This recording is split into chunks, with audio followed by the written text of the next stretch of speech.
Welcome to Morning Mimosas, where we value criminal justice, meaning that we highlight injustices that affect the minority communities, wrongful convictions, cold case victims, and missing persons, and getting true justice for them. Where we promote healing, meaning we like to tackle the issues of mental health, making sure that we break the stigma. And of course, education, making sure that we're educating our community. Knowledge is power.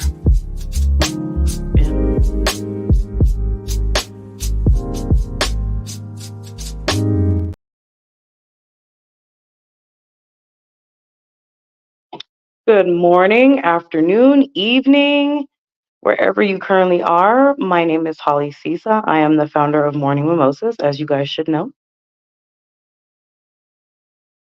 You're on mute. Twice again. Hello, humans. I'm Fatu. Welcome. Thank you guys for being here. This is Morning Mimosas, as you guys know, where we value criminal justice, healing, and education for the Black and minority communities. You guys, today we have an amazing one with an amazing woman. My God, I didn't call this Power Hour for nothing. Um,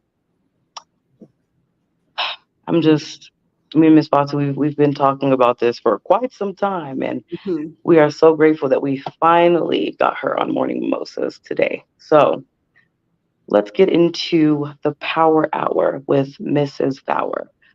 And before we do that, let's take a look at a video that she posted on TikTok. I found this of hers on TikTok just to give you guys a little bit of insight on the powerful woman that we'll be speaking with today. Let's take a look.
Love it.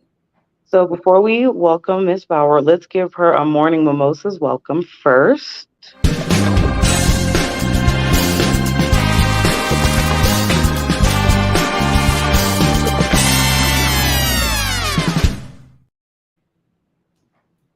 Let's welcome Miss Vawar to Morning Mimosas, ladies and gentlemen. Hello. Welcome. Hello, Holly. Thank you for having me on. Hello, Fatu. So excited to be here, ladies. We are equally excited.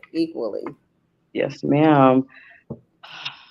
Power Hour with you. I don't even know where to start with the powerful woman that I'm speaking with today, with everything that you've been through.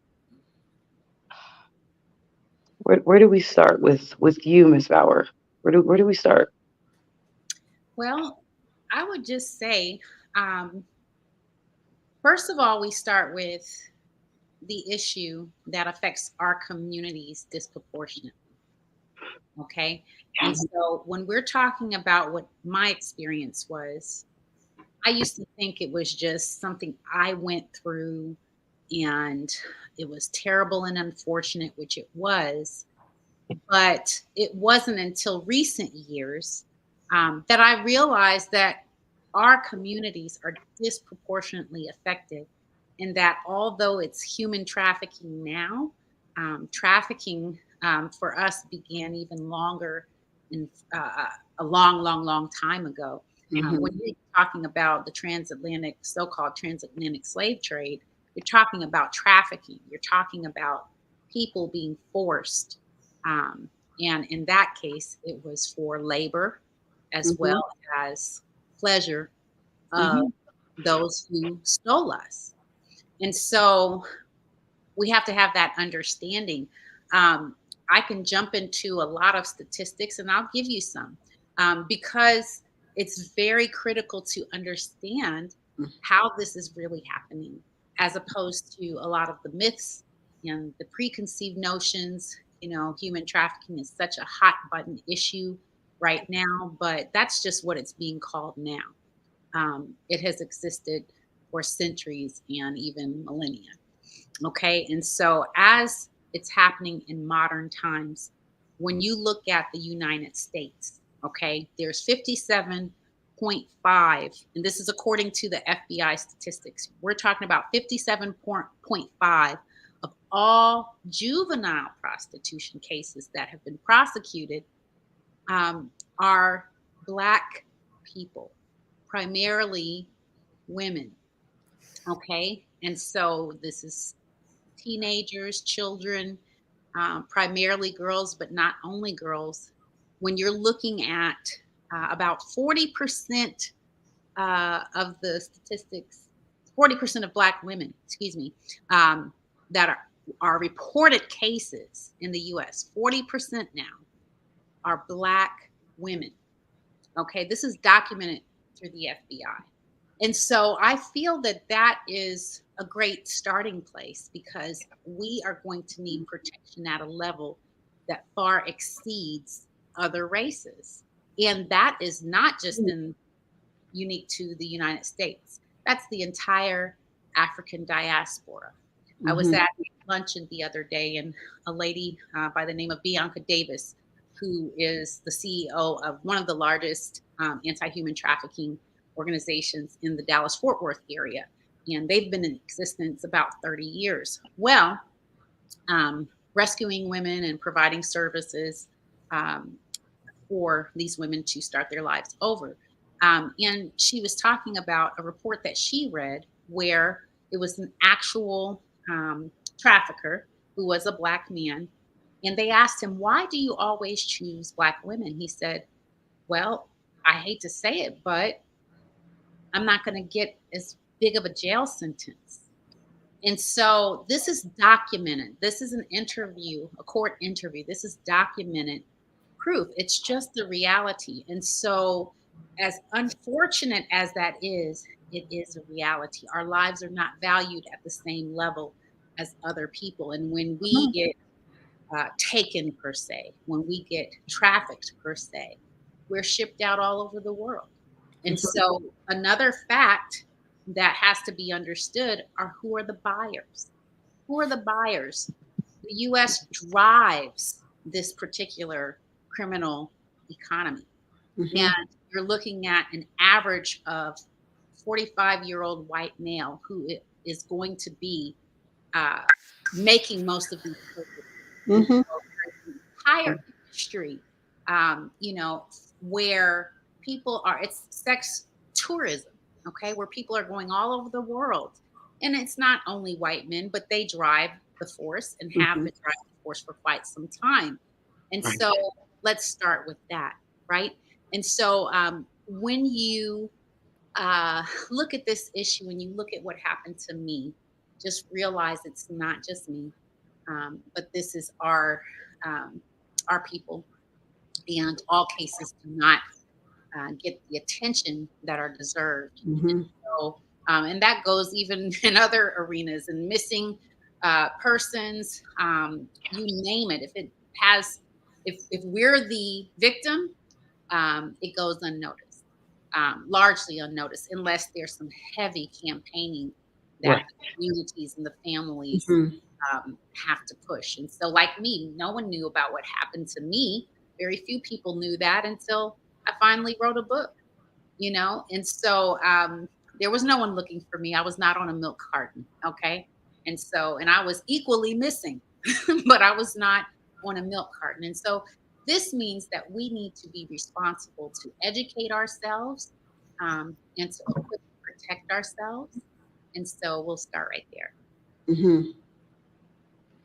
I believe that's why we are targeted, because it'll take a something, a big movement just to get anyone to look for us. True. Um, the most wanted, but no one wants to look.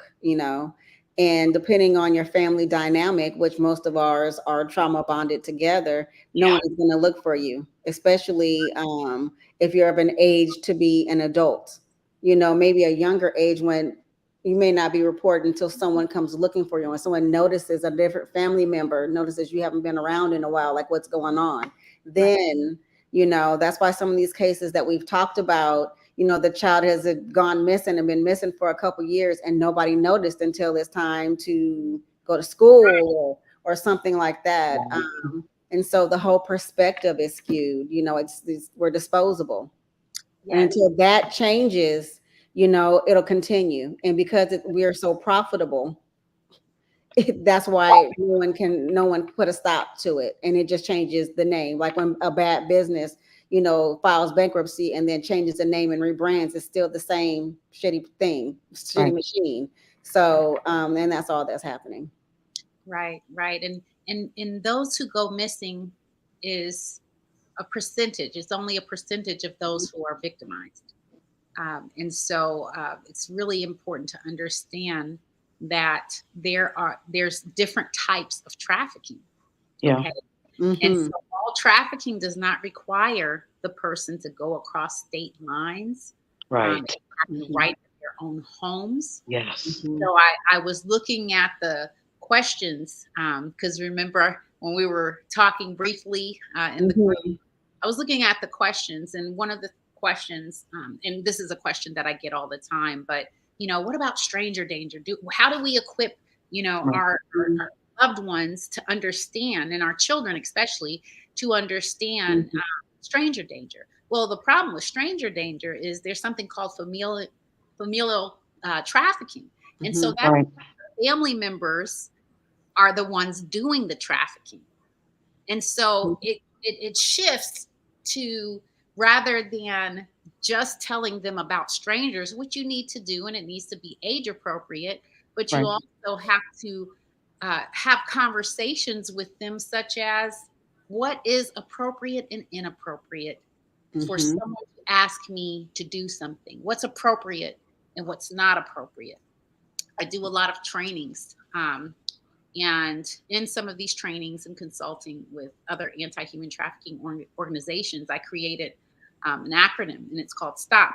And so these are for like elementary school children. As soon as your children are able to talk and Mm-hmm. you are sitting and having intimate moments like bathing them, um, where body parts come into play, and you begin to Yeah. have those discussions at those ages, Yeah. Mm-hmm. when they need to know what is appropriate and what is inappropriate. Mm-hmm. They need to know the names of their body parts. This is Yeah. important. Mm-hmm. It For sure. reports like teachers saying that the child came up to them and said, "Well, someone keeps touching my cookie." Well, that could, at first it's like, oh, we'll just, go go sit down, Right. Right. cookie. But if that adult is calling it that, then that child needs to understand what the true name is for it, so that Right. if there's a need for disclosure, they can say, "This is what is happening to me." They are not nasty or dirty for saying that someone touched me. Maybe you'll say private part. It depends on what your belief system is, but they Mm-hmm. need to know a vagina is a vagina, a penis is a penis, and no one should touch you there. Exactly. And so you have to make that judgment call, but they have to be equipped. And so the equipping and the education really lies solely on the shoulders of those who love the children. And I will say those who love the children, because all parents don't. That's for sure. That is the truth. Heavy on that. Yes. Super And heavy on the that. acronym I came up with, I wanted to go ahead and tell you, it's STOP. Hmm. Okay? For STOP, the first thing that you need to do is scream no. Yes. Okay? Because anyone who is doing something inappropriate with a child, the last thing they want is attention to be drawn to what they're doing. Right. And they have a mind and a memory. For the child to say, stop, no, or no, don't touch me there, or no, you cannot touch mine. However, it needs to be communicated. They need to make a ruckus about it. Yeah. Hmm. Then tell someone, Yeah. because the first thing that this goes for molestation as Hmm. well as someone who is telling them to do something to someone else or to themselves. Either way, it goes either way. Tell someone, because the first thing that they're going to do is try to incite fear. You have to have conversations with the child that you love to say, if anyone is trying to make you afraid that if you don't touch them in a place that we've discussed is not okay, you don't have to, because they might deal with threats, like I've dealt with death threats and things of that nature. You don't have to tell that person in that moment that you're going to go say something. You can go along with the game and act, but as soon as you can, they have to know to tell someone, because it's within silence that abuse continues and is perpetuated. Oh, overreact. Yeah. Mm. Absolutely. Act, make it so uncomfortable for that individual that they're like, "Shh, I just don't want to." It's a hassle. Okay, Hmm. overreact. At this point, I will let a child know it's okay to fight, to protect yourself, to do whatever Mhm. you possibly can. Absolutely. Now, can they be overpowered? Yes, they can, but don't go out without a fight. Don't go out without a fight, and push away. Push away. That's the P. Push away.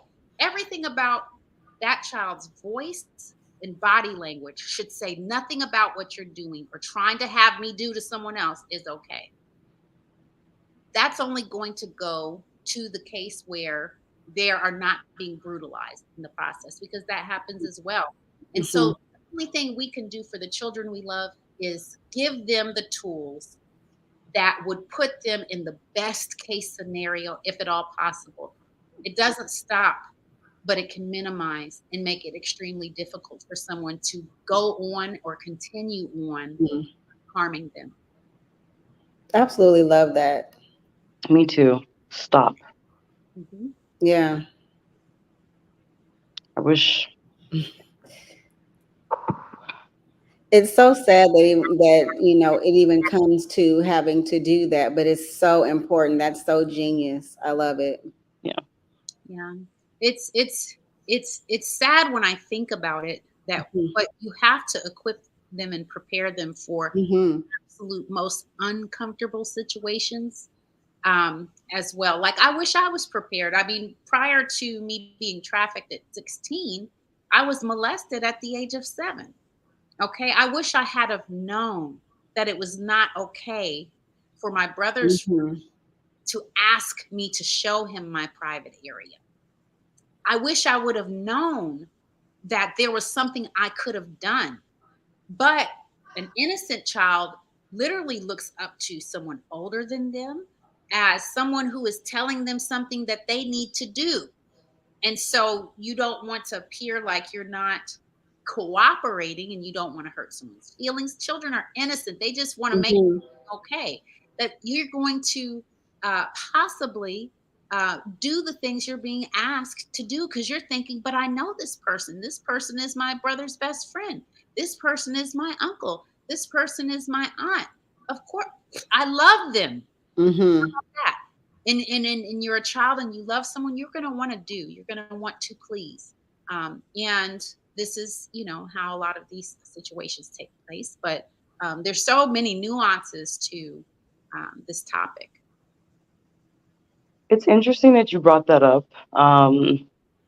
because that's one of the biggest issues that we have in the Black community is the family protecting, like the family molester or the family rapist. That dynamic needs to change. I don't know why we do that in our community. I don't know if it's I don't know what that is. I don't. Could you or Miss Fatu speak on that? Why do Black and minority families, why do they protect like the family rapist? I never understood that. I have no idea. And to try to figure it out honestly is like a will of insanity because we'll never know. It's just seemed to be like things are passed down through time and it is just what you do. And I love now that people are breaking that, no, you need to say something. Because it went from not saying anything and them being protected and telling, the girls to cover up because this person is coming over and Right. whatever. But also, when you tell and they don't believe you. So then if you are in a situation where it's a family person, and as I have told an adult and nothing happened. So when they touch you, you take it because nothing is going to happen. Mm. Mm. And until they run into somebody who says, I just can't take it, and then they act out and and then hurt that person, no one ever figures it out or no one ever does anything about it. The only thing that happens is then women or boys become promiscuous because that is something that happens after that, and then they are victim shamed, blamed, Yeah. they're talked about, but that this is a symptom because honestly a lot of our parents went through that. A lot of people that we know, it's like a wheel of like insanity. It happened to you, you acted out, people talked about you, you had a child, they got molested, they acted out, and then you did the same thing as if this is our norm, like it's the normal to do that. And it needs to just be broken and thrown in the trash and incinerated.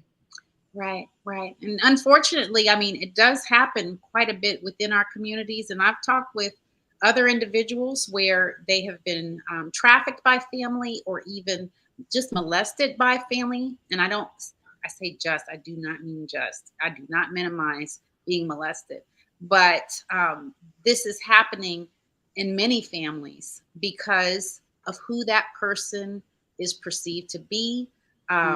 Some people just don't want the truth. They don't want to look at that person in a different way. Right. So, it's cognitive dissonance. It's no, I heard what was said, but I don't want to believe that about that person. And so you go somewhere, you want to mess up this family unit, and they victim blame. But I just look at R. Kelly. Everybody heard that story by now. Look at R. Kelly. He's a prime example of someone not speaking up in their personal abuse and then him being abused by the same person that was abusing them. There's a fear, and a genuine fear, that you're not going to be believed. But then there's families that, and people are learning more. I do believe there's more hope, right?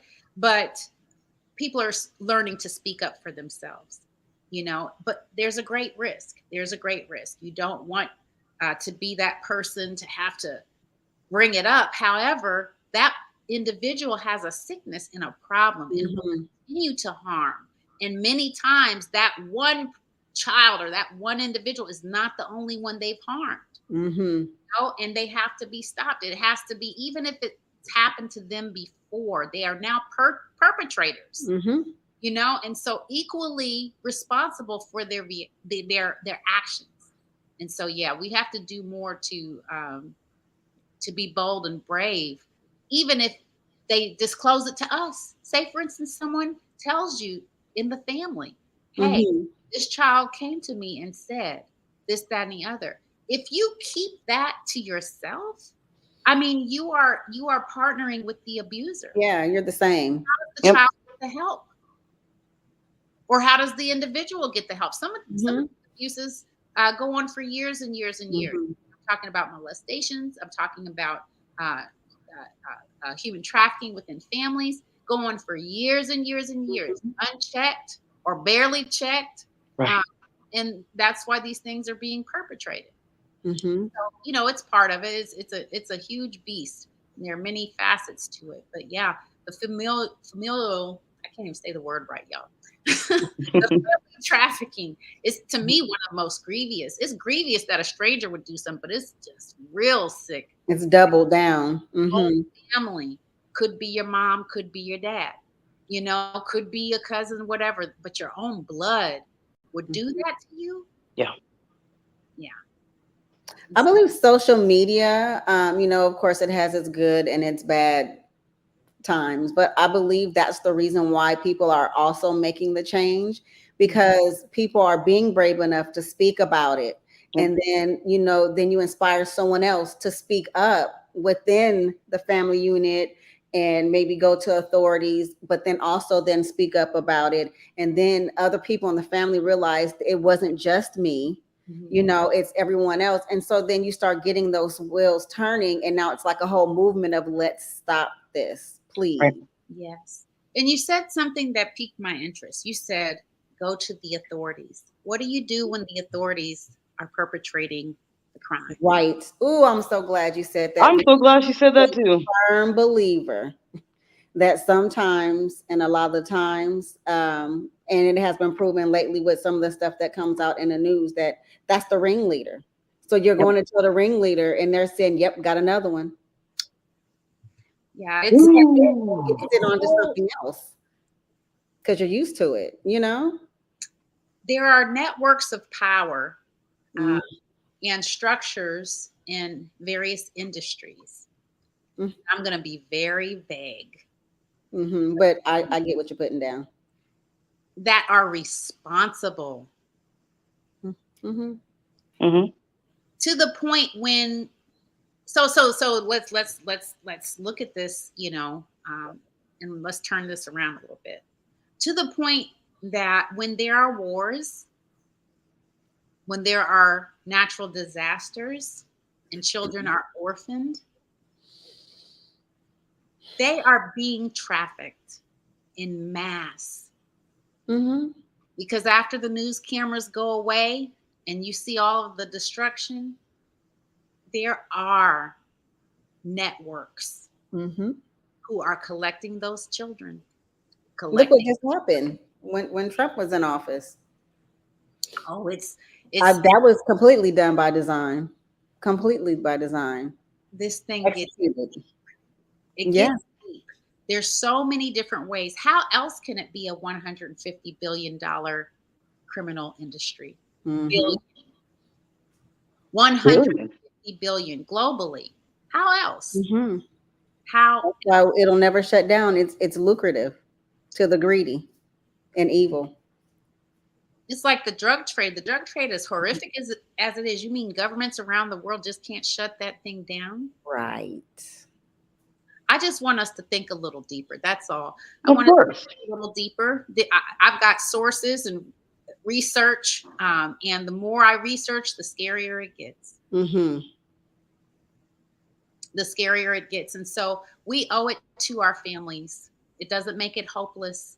It means that we owe it to ourselves and our families to find out what is happening, and tune in and understand how to protect yourself, minimize the impact in our communities. And we can do that because there's more of us Mm-hmm. than them. Mm-hmm. And so when you really look at it, it's a matter of awareness. It's a matter of education, getting your information from the right sources.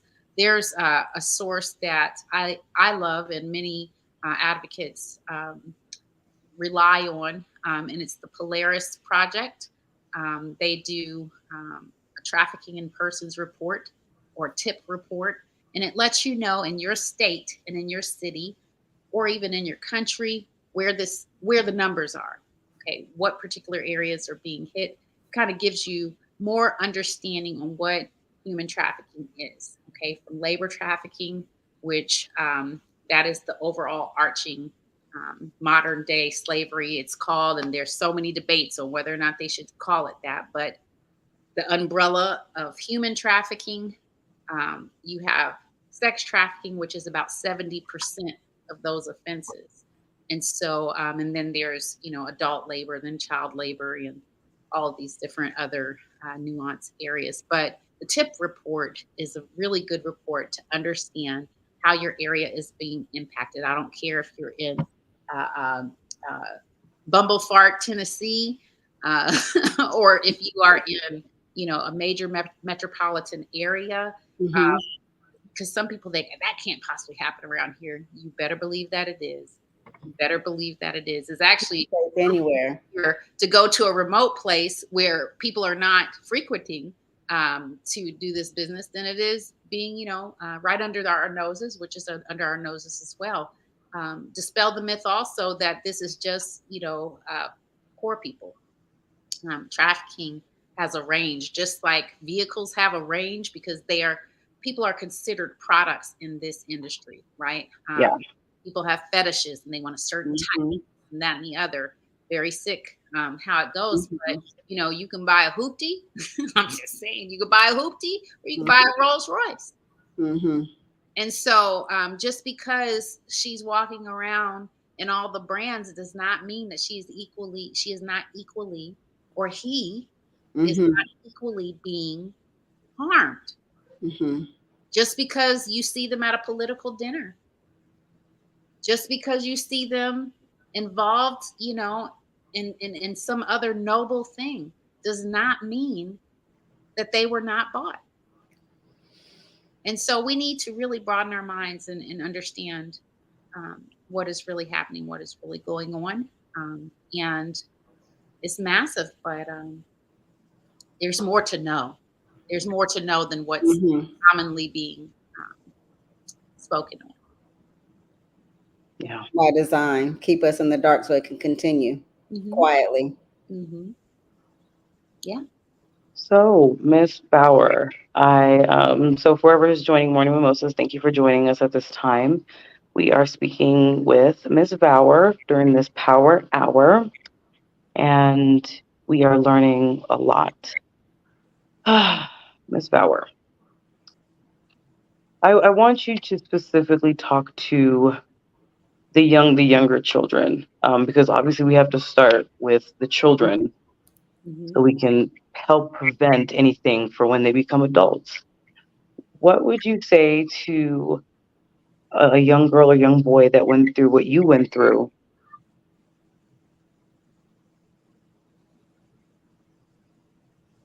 Yeah, I think that's the best way to word that.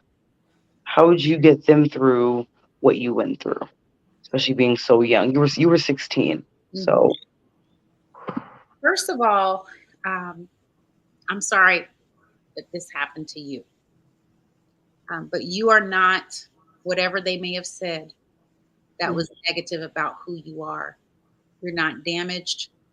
You are not broken. You are not worthless. Even though you feel disgusting, you are not disgusting. Mm-hmm. You can get through this, and it's going to be a long road, Mm-hmm. just to be honest. It's going to take therapy. For me, it took my faith, and it also takes more than you. It takes a community of healthy people. And by community, I mean you may have trusted individuals in your life. And by trusted, I mean they've proven that they are safe. And you know who you feel comfortable around and who you don't. And it will take time to walk you through it, but you can get through it. You can be healed of it. You may still have the memory, but you can be healed from what you've been through. Mm-hmm. And you didn't deserve it. And so that's who I would say to children and anyone who has been violated in such a way. You did not deserve it. I thought I deserved it. I thought because I left home, I what happened to me happened because, you know, I left home and what did I expect? Right? Um, and I still didn't deserve it. Mm-hmm. I still didn't deserve it. I was taken advantage of. I did not deserve that.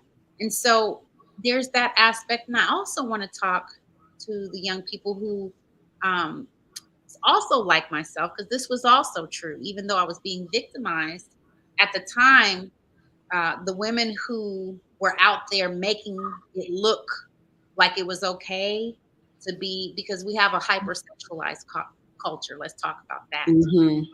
Let's talk about, well, back in the day, I got her on right now. We got some color, but if y'all were to see all the gray that was up under here, so I'm about to date myself by saying Little Kim was the one. Foxy Brown was the one that we, and I say we, that was, the 16, Mm-hmm. 17-year-old girls. I mean, they were the bad back then, I would have said bees. They were the ones that it was just like, yeah, they're getting money. So Mm-hmm. there was something that we looked up to as we saw them. And so now, who's it? Megan the Stallion. Who else is it out there? All kind of people out there. The Who? sexy reds, the Yes, gorillas. Yeah. all of these women who are making their money, and dare I say Beyonce, somebody gonna hate me for that. It's okay. But they're making money in an industry where they get paid more the more they show. Okay. Just like the rappers who are degrading women and talking about all the degrading themselves, you know, Mm-hmm. the harm that they are causing to our communities, get paid more. There was a rapper the other day, I can't keep up with the rappers' names, I can't keep up with them. But he regrets they would pay him more in his contract as Mm-hmm. he agreed.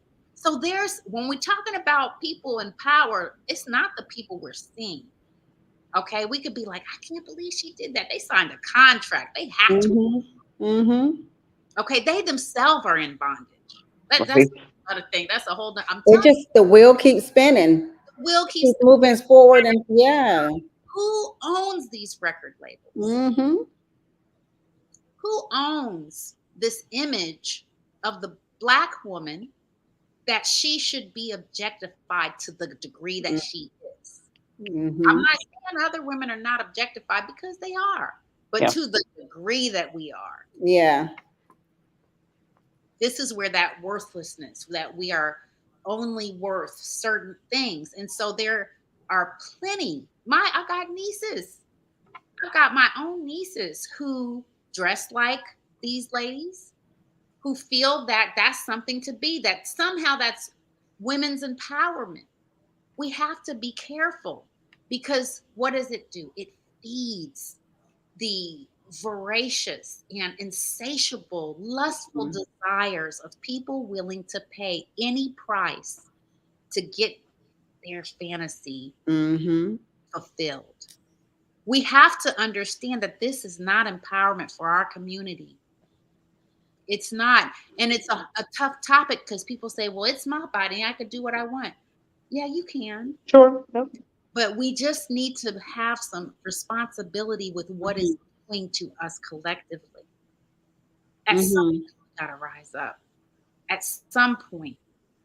And so I didn't call the names of these entertainers so I can dog them out or anything like that. I pray for these women. I pray for these women. That's somebody's baby. And True. somebody's mama is behind even promoting some of them, because there's something with our mind that we have to understand. We're the ones being controlled. We are being controlled. Absolutely. And so this is so much bigger than the topic. Yeah. The topic is what kind of helps us to span out and look at the issue. Mm-hmm. Oh, what is going on in our communities, that we are always at the bottom, always uh, getting the shortest end of the stick. I look, Holly, at what you do on your platform, and the cold cases and things. When it comes to us, it's just so much more dire. And so what I mean by that is not just to complain. What I mean is, let's put some personal responsibility into our communities. We cannot Mm-hmm. expect someone to come and rescue us. We got to rescue ourselves. Yeah. We No one is gonna rescue us anyway. No, no, no. It's going to happen with us. Mm-hmm. to do like we're doing now. Exactly. Talk about it, have the hard conversations. And I know there's plenty of people out there who are smarter than me and who could say, "Oh no, it's not that." Well, let's pull up your sources. Mm. Pull up your sources and let's look at the numbers of how we have been exploited. The entire African diaspora. What is mind-boggling to me is that we were the people who basically built life how it exists now.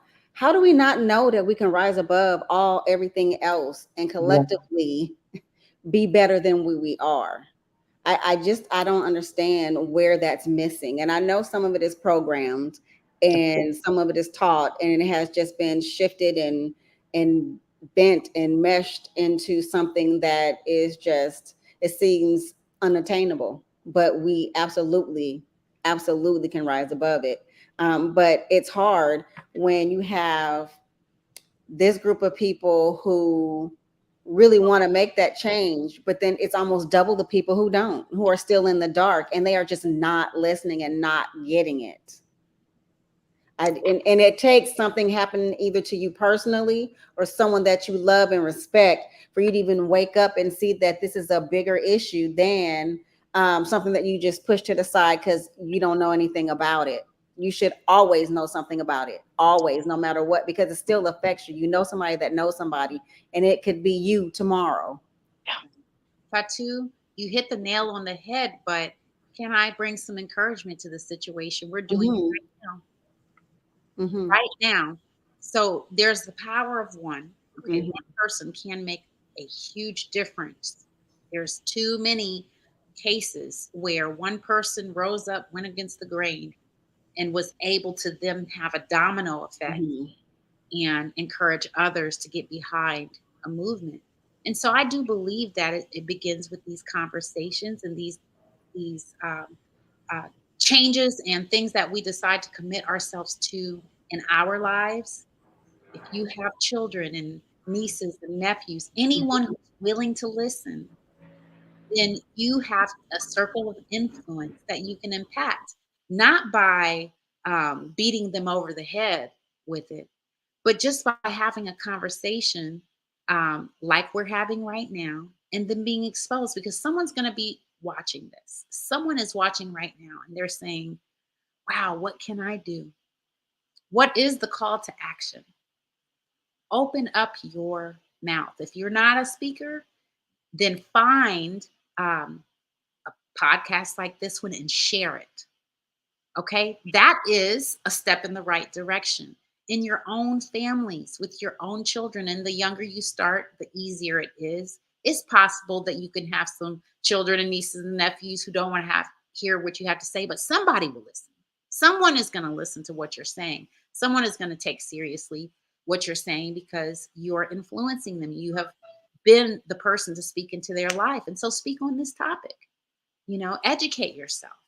All right. Find a local organization that is doing the work. All right. And it I know that I don't care if it's $5 that you commit to giving. Give to that organization that you know has a proven track record of doing the work. Support a podcast that you know has a proven track record of doing the work. Donate so that these messages can go viral, so that these messages can go into spaces so that people can look at things differently and say, what can I do to change the narrative? And we can, even if it's just a handful of us. But trust me, there is a community that is equally as passionate about us and about what we are going to. And we are the community. We are the community. We are. And even if it's just not seemingly not enough of us, there's a story in the Bible um, that I love about Gideon. And Gideon was a military man who uh, ended up fighting against an army and had less men to work with because God told him to narrow it down. And so, with an army of only about 300, he was able to overtake his enemy. So, sometimes, Fatu, it's not about how many, it's about how passionate and focused are the few. Absolutely, quality over quantity. Yes, we can move things forward. Hmm. I agree. Thank you for that. I agree wholeheartedly. Wow. Wow, wow, wow. So we're actually gonna get out of here. I've been completely empowered by this almost hour that we had. Ms. Bauer, thank you for the statistical data. Thank you for your own insight.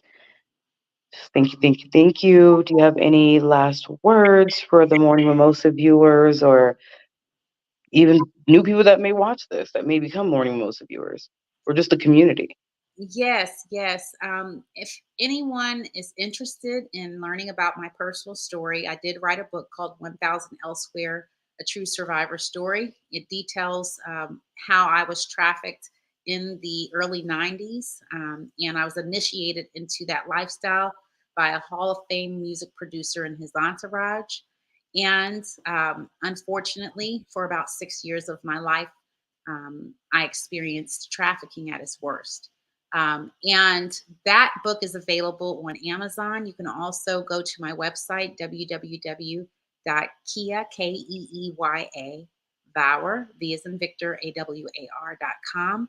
And you can learn more about the different things that I'm doing. I'm on social media. Instagram is my jam. That's where I like to be. And that's at Keeya Says, what you see on the screen. So please follow me. And in 2024, there's going to be a YouTube channel. So stay tuned because hopefully we can have another conversation over there too. Absolutely. I Right. will post all of the information that she stated in the comments below so you guys can access that and have access to reach her, because she is, like I said, an amazing woman. Like I said, this was a very, very powerful topic. Ms. Fatu, do you have any last words for our viewers on this subject, or just anything? Speak up. Speak up. You know, most of the time, all of the time, we know in our gut, we get a feeling that something is not right. And if you get that feeling, follow it because it is your guide to or away from the danger. And if you can't get away from it, say something. If you survive through it, say something. If that person doesn't believe you, say it to somebody else and say it to somebody else until you are believed. It has to end, and it ends with each and every one of us using our voice to say this happened and speak up. And also, we need shirts and mugs and things of that with the stop. Yeah. Forthcoming. Because, yeah, because that's super important. I Super mean, important. yes. And Forthcoming. thank you for coming on the show. I would have been looking forward to this. I was so excited Right. about this Thank um, you. because it needs to be talked about loudly. I do want to say one last thing, and I know we're about to go. All police departments are not to blame. There No. are those that are utterly corrupt. And so I am not in any way saying, because there are many human trafficking task force that are actually doing the work. Hmm. And so Right. I'm not making a blanket statement. I'm simply saying there are cases, and I know of some personally. There are cases where it actually came from the department. And so in that case, you have to go a little bit higher Hmm. as far as notifying authorities. Okay. And so please don't misunderstand what I'm saying Yeah, there. absolutely. We got you, Mrs. Bauer. We completely understand. Once again, I want to thank you so much for being on Morning Mimosas. Please, please, please come back a million times. We can have this conversation, or we can have another conversation. Whatever floats your boat. But guys, we're gonna get out of here. As you guys know, we are Morning Mimosas, where we value human life, criminal justice, healing, and education for the Black and minority communities. We will see you guys next week. Bye, humans.